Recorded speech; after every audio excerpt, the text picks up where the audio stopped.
ഇന്നത്തെ വീഡിയോയിൽ നമുക്ക് ഓഡോ 17 എൻ്റർപ്രൈസ് എഡിഷൻ ഉബുണ്ടു 22 എങ്ങനെയാണ് ഇൻസ്റ്റാൾ ചെയ്യാൻ നോക്കാം. ഫസ്റ്റ് തന്നെ നമ്മൾ സോഫ്റ്റ്വെയർ ഡൗൺലോഡ് ചെയ്തിട്ടുണ്ട്. എൻ്റർപ്രൈസ് എഡിഷൻ്റെ സോഫ്റ്റ്വെയർ അവരുടെ വെബ്സൈറ്റിൽ നിന്ന് ഡൗൺലോഡ് ചെയ്തിട്ടുണ്ട്. ഇനി നമ്മൾ പോസ്റ്റ്ഗ്രേ SQL ആണ് ഫസ്റ്റ് ഇൻസ്റ്റാൾ ചെയ്യുന്നത്.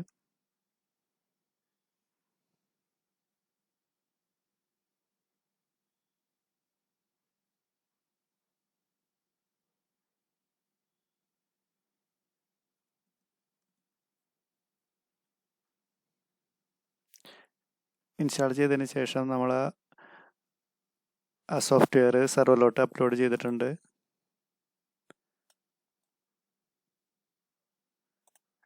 ഇനി നമ്മൾ സ്ക്രിപ്റ്റ് റൺ ചെയ്യാണ്. ഓഡോ ഇൻസ്റ്റലേഷൻ സ്ക്രിപ്റ്റ്.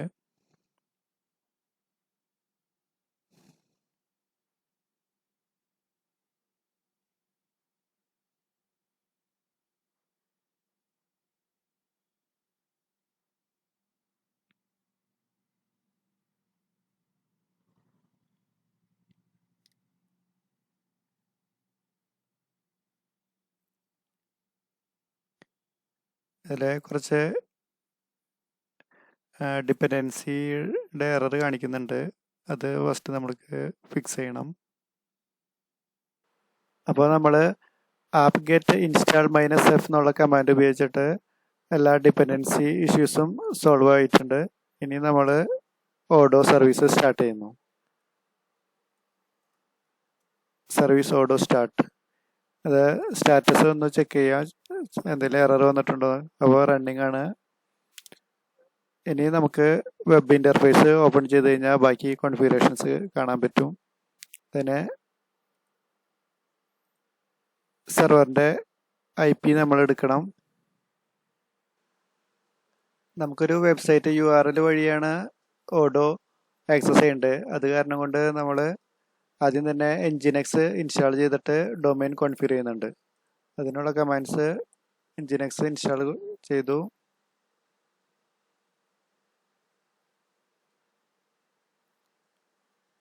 ഇനി ഡൊമൈൻ നമ്മൾ കോൺഫിഗർ ചെയ്യാണ്. അതിൽ നമ്മൾ സെർവർ നെയിം ലോഗ് പിന്നെ 80869 നമ്മുടെ ഓഡോ സ്റ്റാർട്ട് ആവുക. നമ്മൾ അതിനെ ബൈപ്പാസ് ചെയ്ത് കഴിഞ്ഞിട്ട് ഈ ഡൊമൈനിലോട്ട് കൊണ്ടുവരികയാണ് ചെയ്യുന്നത്.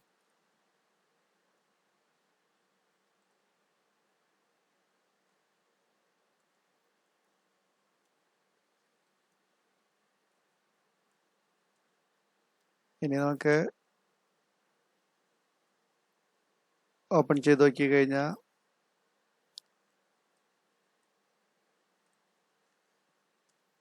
ഓഡോയുടെ മെയിൻ സ്ക്രീൻ കിട്ടും. ഇൻസ്റ്റലേഷൻ സ്ക്രീനാണ് വന്നിരിക്കുന്നത്. ഇതിൽ നമുക്ക് ഇനി ഒരു SSL കൂടി ഇൻസ്റ്റാൾ ചെയ്യാനുണ്ട്. അതിനുശേഷം ഈ കോൺഫിഗറേഷൻസ് ചെയ്യാം. SSL ഇൻസ്റ്റാൾ ചെയ്യാനായിട്ടുള്ള കമാൻഡ്സ്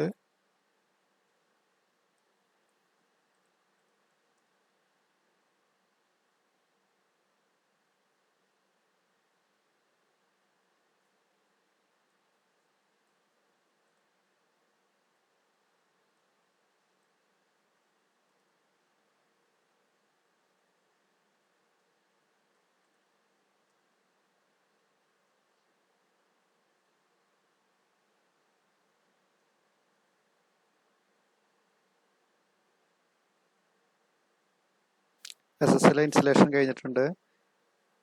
ഇനി നമുക്ക് ഡൊമൈനോ HTTPS വഴി ഓപ്പൺ ചെയ്ത് നോക്കാം.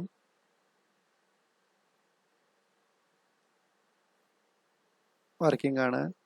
ഇനി ഇതിൻ്റെ പാസ്വേഡ്, ഡാറ്റാബേസ്, ഇമെയിൽ അഡ്രസ്, അങ്ങനെ കുറച്ച് കാര്യങ്ങൾ ആഡ് ചെയ്യാനുണ്ട്. അപ്പോൾ നമുക്ക് വേണ്ടതായ ഡീറ്റെയിൽസുകൾ മാസ്റ്റർ പാസ്വേഡ്, ഡാറ്റാബേസിൻ്റെ പേര്, യൂസർ നെയിം, പാസ്വേഡിന് വേണ്ടിയിട്ടുള്ള ലോഗിൻ ഡീറ്റെയിൽസിന് വേണ്ടിയിട്ടുള്ള എല്ലാം കൊടുത്തു. ക്രിയേറ്റ് ഡാറ്റാബേസ് കൊടുത്തു.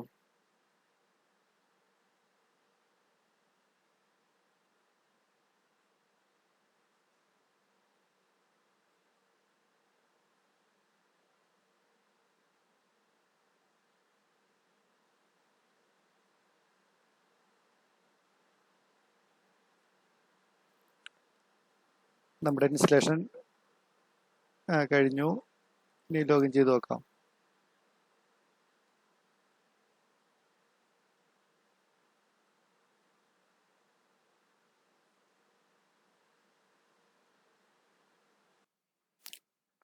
ഇതാണ് ഓഡോയുടെ application interface, admin panel interface.